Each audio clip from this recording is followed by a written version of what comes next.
Почитувана колешке, во вашиот одговор изразивте многу дилеми по однос на отварањето на овој универзитет.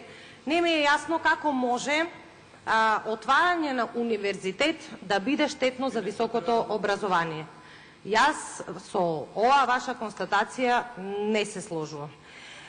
Имавте дилема дали е консултирана Фелата. Во најавата заменикот министер ви кажа дека без консултации на Фелата и без мислење на Одборот за акредитација, владата и не може да достави предлог закон до нас пратениците. Тоа е една постапка, една процедура која што е запазена и е доставено со целата потребна документација до нас пратениците.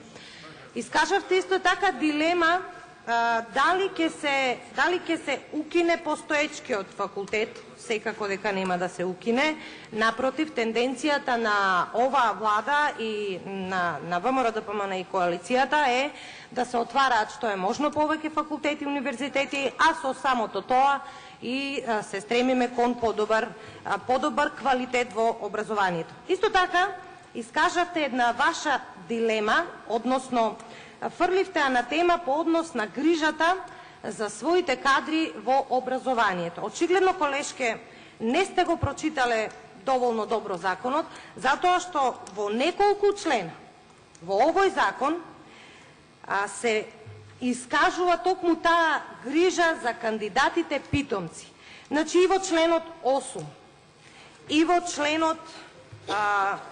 членот 12 се вели дека по завршувањето на стручното оспособување и усовршување, питомецот за потребите на Министерството за одбрана и армијата на Република Македонија се произведува во чин подпоручник од соодветната служба и се вработува во Министерството за одбрана во согласно со актот за систематизација на работните места во Министерството за одбрана, односно актот за формација на армијата на Република Македонија. Па нели ова грижа за кадрите во одбраната, почитувана колешке?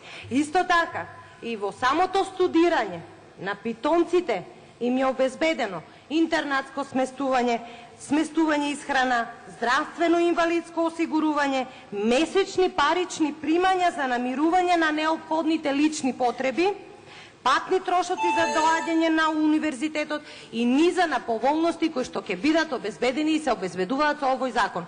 И за последната дилема по однос на финансирањето, прочитајте го членот 20 во кој што се опишува начинот на финансирање на овој универзитет.